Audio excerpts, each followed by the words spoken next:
everyone. We have had some excellent presentations over the last couple of hours. I've learned a lot. Just to give you a quick context, I personally don't come from the semiconductor industry, but through DataVolt, we are building one of the largest AI ecosystems inside this country. And therefore, we end up being one of the most important anchor demand. And the whole concept of localization, for which I really would like to applaud and thank Dr. Naveed, is at the core of creating that right value in the rollout of this ecosystem. What I will do over the next 10-15 minutes at a very high level is very quickly set the context of this whole localization theme. And for me personally, localization is a much broader theme and a much broader requirement, which goes beyond the shackles and boundaries of just the semiconductor part, at least as the whole world runs up or goes towards implementing the entire AI stack. The context that is useful to set up is the context of democratization of AI, which is what is lacking right now in the world. Just a couple of base facts to establish. Today, in this decade, what we are going through is the fourth industrial revolution. Okay, undeniably, we have gone through 300 years back, the first industrial revolution of the steam cycle. We saw the second industrial revolution of electrification. We saw the third industrial revolution, which many of you are part of and have been at the epicenter of it, which is the personal computer, the semiconductor, and everything that took off from there. And now, with this whole AI, we are seeing the fourth industrial revolution. And the possibilities, because we are at the start of it, it is very difficult at this point of time to map all of it. And we'll see over the next 2 decades the endless possibilities that are going to be manifested. Data center, which is the core of the infrastructure on which the whole AI stack sits. Again, a couple of quick basic facts here. What we have seen in this last decade is that this infrastructure is very much localized to what I call the global north. Because for me, the whole story of democratization of AI is the story of global north versus the global south. And look at the amount of disparity that exists. The global north is 15% of the world's population. The global south is 85% of the world's population. The per capita income of the global north is $45,000. The per capita income of the global south is $4,000 or $4,500 per person. 85% of the consumers of the world are only having 10% of the wealth of this world. That is, in fact, the whole disparity that exists in this inequality game. And it is AI which is going to be the biggest equalizer in the next 2 decades if we deploy it correctly, if we adopt it correctly, and if we democratize it correctly. Now, just in the context of the AI stack, I think Chloe, in one of her earlier presentation, put forward the whole AI stack as how Dr. Jensen puts it. And I'll just once again recapitulate on that. but I put it as the DataVolt version of it. The whole AI stack, break it up at a big 50,000 feet level, 5 layers. Energy infrastructure, DC infrastructure, compute infrastructure. These are the first 3 bottom layers of it. Then you have the fourth and the fifth one. The fourth one is what I call the foundational models, the Anthropics and the ChatGPTs, the Mistrals of the world. And then the fifth one is the whole application layer, which is where I was telling yesterday night to Dr. Naveed or one of his friends out there, is the whole AI bubble phenomena that hopefully we'll see, at least from a financial perspective, in the next foreseeable future. And we at DataVolt, and I'll talk about that, we don't, unlike the human, you heard from Mr. Ali Siddiqui, we are not in the entire AI stack. And we don't profess, we don't want to be in the entire AI stack. We want to be where we are good at and where the kingdom has what I call a natural competitive advantage, which is the energy infrastructure, which is the DC infrastructure, and the compute infrastructure. And the compute infrastructure has a lot to do with the localization, and we'll come to it, because the energy and the DC infrastructure has already seen in the last few years a move towards the Make in Saudi concept. I personally come from the energy and water infrastructure background. Over the last 15 years, our group has built $120 billion coming out of the kingdom across 13 countries. I was one of the founders of a company called Aqua Power. You heard about it. It's the largest power and water company in Middle East and Africa right now. Now coming to the back to the AI stack and talk about the energy and DC and the compute infrastructure. What is important is to recognize how the capex of these 3 bottom layers of that stack is unfolded here. The energy part of it, as you can see, is give or take 8%. If it is the specific context of Saudi, it would be more like 5.5%, 6%, because Saudi has abundance of energy, renewable energy, the lowest cost producer of energy in the world, and so on and so forth. US, the cost of energy is very high. For people who come from California, you pay 40 cents per unit of power, kilowatt hour of, and we produce battery limits of utility scale power plants here at about 1.25 cents. We also produce as low as 1.04 cents, but the average price is about 1.04 cents. So it's 1/48th of the price that you see, for example, in the west coast of the US. The second important point to note here is that the DC infrastructure. The DC infrastructure, which is essentially, the core shell, the building, and very importantly, the cooling systems and everything else that go into it, is about 12% of the total cost of ownership within these 3 layers of the AI stack. And then the active components, which is probably the whole point of discussion in this event here, is approximately 80% of the overall value. And what does active components here define? Active components is not just about the XPUs.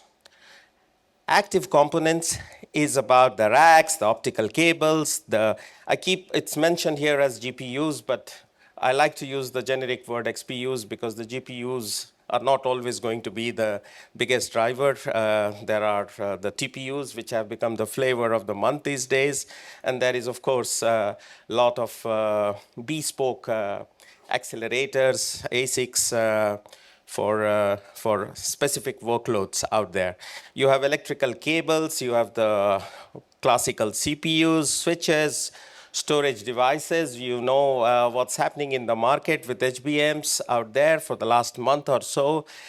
And we have brought in the CDUs also into the equation of active components. I mean, unless it is a rack level solution, CDUs are not really active components out there. Why is localization important? I think Dr. Naveed, this morning when he started off the whole keynote, he already touched upon it in a lot of granular details.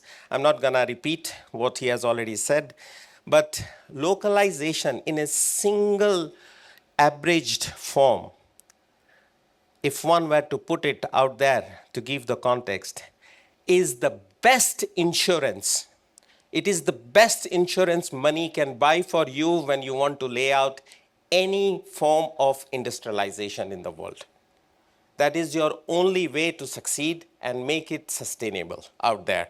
Of course, underpinning all of that is cost structure advantages, the resilience that is required of supply chain, the employment aspect, which is covered in the strategic value, the economic value. Why do you want to give the money outside of your own ecosystem? Because of the high margins that Dr. Naveed was speaking this morning, 50-55% is what he mentioned this morning. I heard that. So these are some of the important drivers of localization. And the Kingdom of Saudi, again, a lot has been spoken. We went through a lot of granularity in Imtiaz's presentation and several others out there. But very quickly touching upon it, the whole ecosystem of Saudi creates one of the most enabling environment. I will start with the most important one, which is not mentioned in the slide here. And Dr. Naveed briefly mentioned about it. I call that as the political will. The political will, intangible, is the single most biggest competitive advantage that the kingdom offers in a highly polarized world today. You have a fantastic leader who has set all the ambitions and the aspirations and runs the country pretty much like a corporate. The only other country or the only other places that I know in the world, and having lived in a dozen places in the world out there and traveled to more than 100 countries, I can tell you there are only two places in the world which are run as corporate: Singapore and to some extent Dubai. And this is a country of 31 million people which is run like a corporate. The level of accountability, the drive, the motivation, and of course it's helped by demographics which are just unbeatable. 70% of the population is less than 30. When you do a quick look at the happiness index of the world, you know the number of people in this country who feel positive and happy about the country is 84%. And you compare it with a developed country like France. In 2025, in France, the same survey showed it was only 14%, 1-4. 14% versus more than 80%. That is the difference in terms of how this place is full of energy, optimism about the future. Let me just quickly go through what I call the tangibles beyond the intangibles. Low cost of energy. You know, the kingdom today, just statistically speaking, is the fourth largest producer of renewable energy, but is the lowest cost of energy producer in the world. Fourth biggest in terms of quantity. Every year, 20 gigawatts of renewables is actually getting executed in this country at an average cost of somewhere around 1.5, 1.6 cents between the solar and the PV. And now they are starting big time the auction of the battery systems because they want to integrate battery storage and make it RTC, renewable or green power, round the clock green power. There are only 3 countries which produce more renewable or which execute more green power than the Kingdom of Saudi. China, 350 giga, it's a different scale. India, 30 gigawatt. and the US is up and down depending upon the administration. Last year it brought to the grid about 60 gigawatts. So the energy here is in abundance, is reliable, is cheaper, and is as green as it can be. It has the best connectivity. I heard some of the colleagues during the roundtable talk about the connectivity. This country, under Vision 2030, started on the journey of connectivity in 2016. And 9 years hence, at the end of 2025, it had 17 subsea landing stations. 17. And in 2 years from now, end of 2027, this 17 is going to be 25 landing stations. There has been a delay of 1 year for many of the subsea cables, the Blue, the Raman, and so on and so forth, simply because on the Red Sea corridor, because of all the trouble that we have seen with the Houthi, Yemeni side, the construction has got delayed. So it's getting finished end of next year under the originally envisaged plan of getting finished end of 2026. But at the end of 2027, you have 27 landing stations. Now let's look at the geostrategic location of the kingdom. The kingdom has access to 1.4 billion people in terms of connectivity in Africa at a connectivity speed of 15 milliseconds. It has access to South Asia, close to 2 billion people. India, Pakistan, Bangladesh, just these three countries put together, close to 2 billion people at a speed of 25 milliseconds. It has access to 450 million people in the European Union at a speed of about 45 milliseconds. And through Europe, it has access to another 350 million people in the United States of America at a speed of 120 milliseconds. Now, depending upon your workload, because there is a lot of workload, even especially, for example, training, which is what is taking much of the AI workload for the last couple of years, although it is now quickly transitioning into inference. You do not need low latency workload to be done. So a lot of this workload can be actually done because of the connectivity and because of the location of this country in the globe and the access to more than 60% of the population. Manufacturing opportunities, I think that's what is the whole theme of the top discussion here over the morning and hopefully over the afternoon.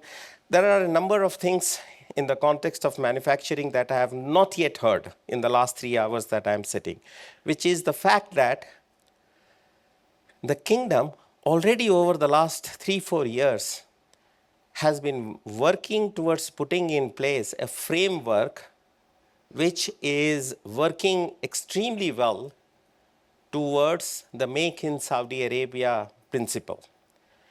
It starts with financing, but it doesn't end with financing.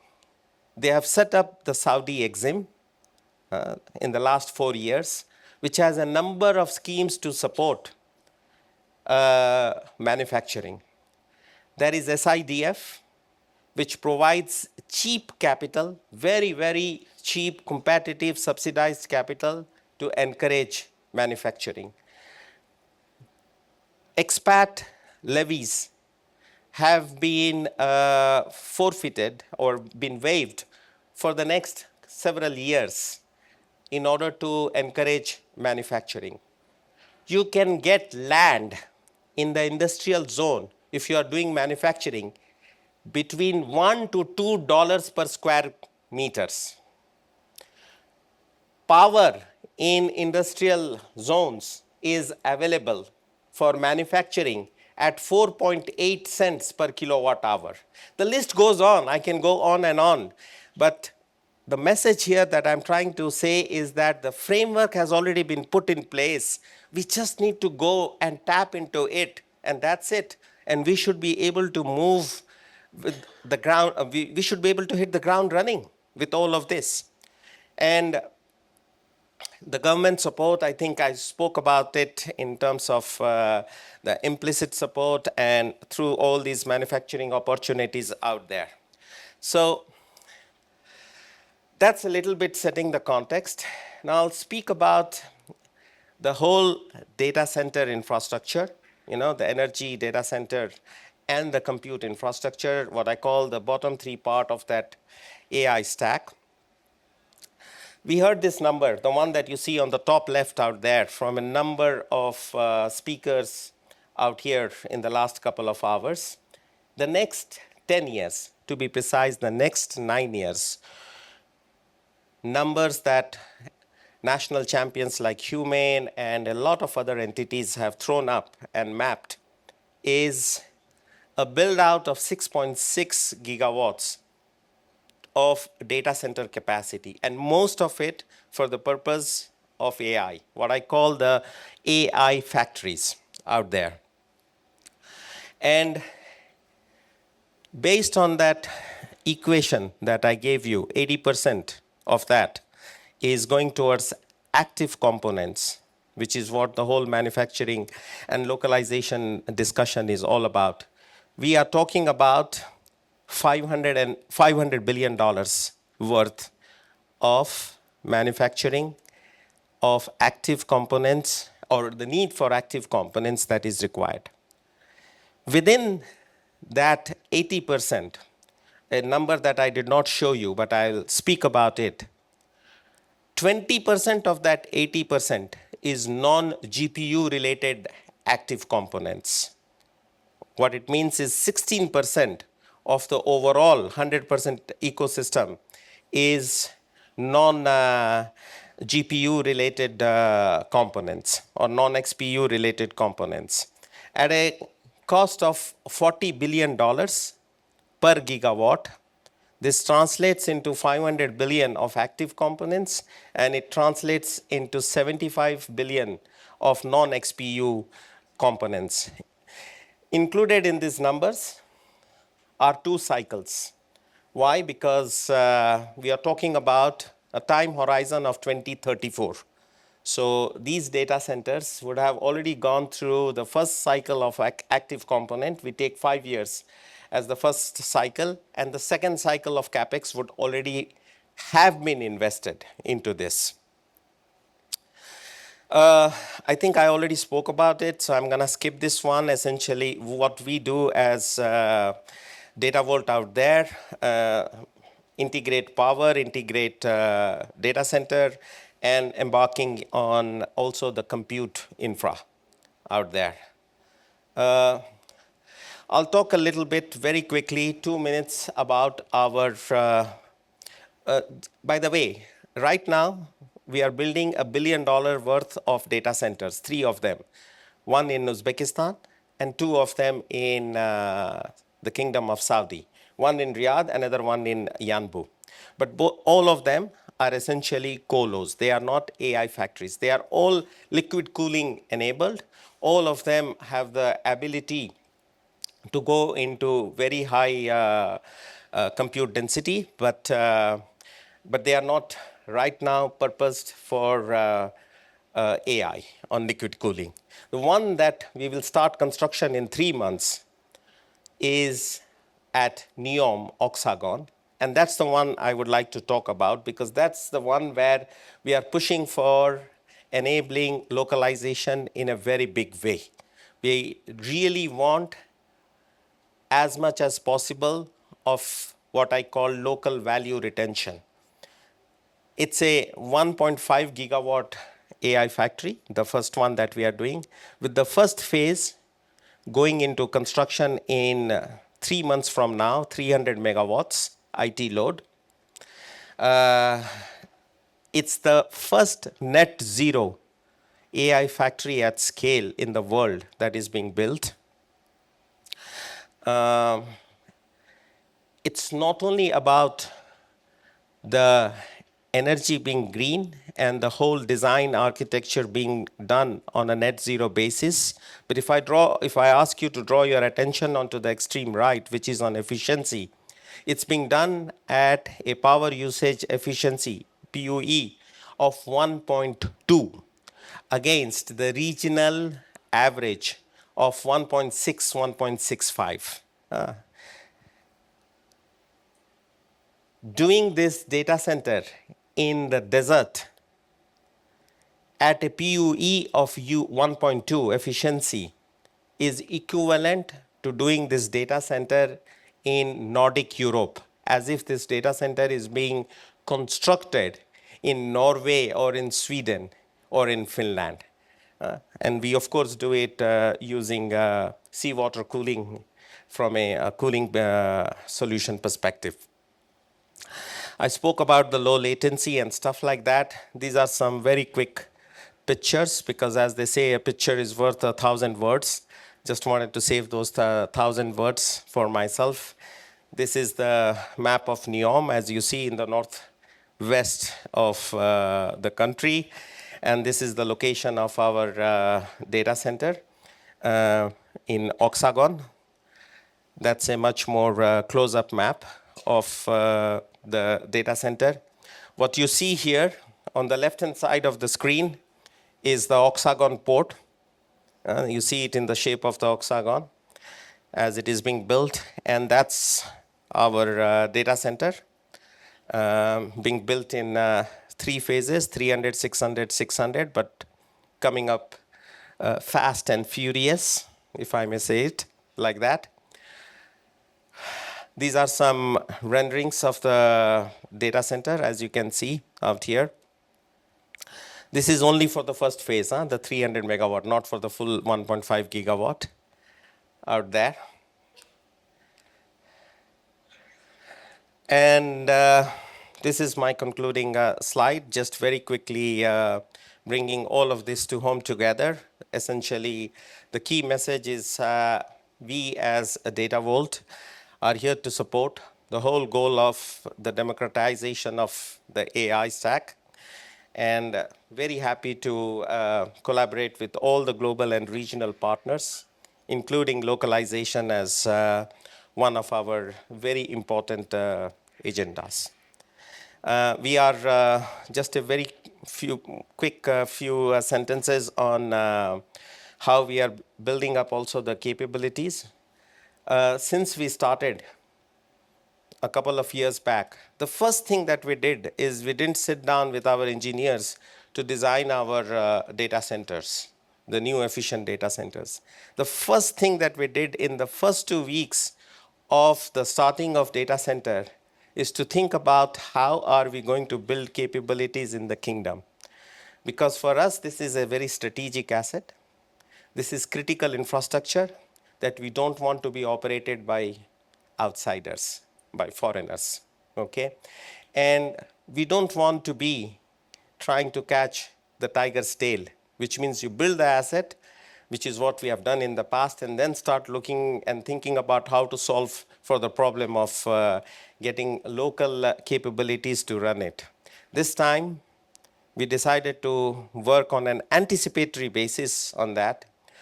We have an academy, which is for our power stations and water plants. It's in Rabig, close to Jeddah.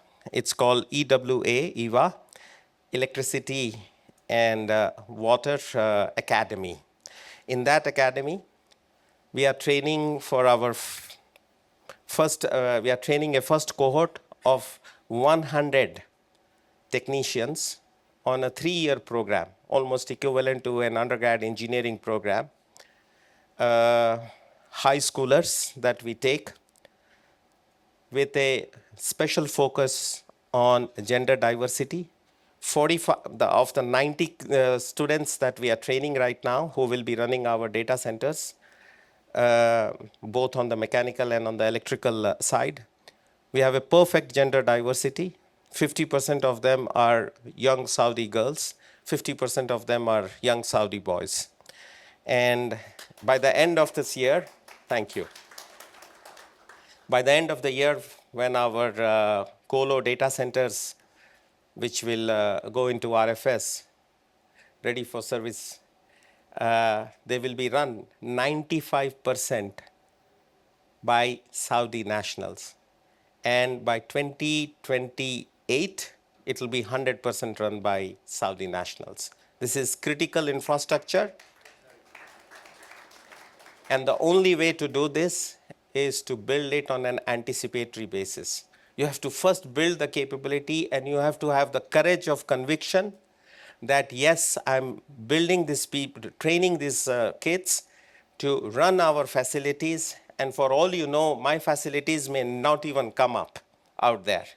But the courage of conviction has to be very strong for you guys to do this, and that's what we have done. On that note, I would just like to end my presentation. I thank you for your attention, and once again, my last word is we are the anchor. It's companies like us, I'm not saying we are the only one, it's companies like us who are building infrastructure at scale, who can be the real anchor of localization. And we are here to partner with the whole ecosystem out there. And I once again thank you, Dr. Naveed. I thank you, Chloe, for organizing this kind of event. I thank you for taking the initiative to form these informal business associations so that we can continue and realize the real dream of making that Make in Saudi Arabia dream come true for important industries like the whole AI ecosystem. Thank you.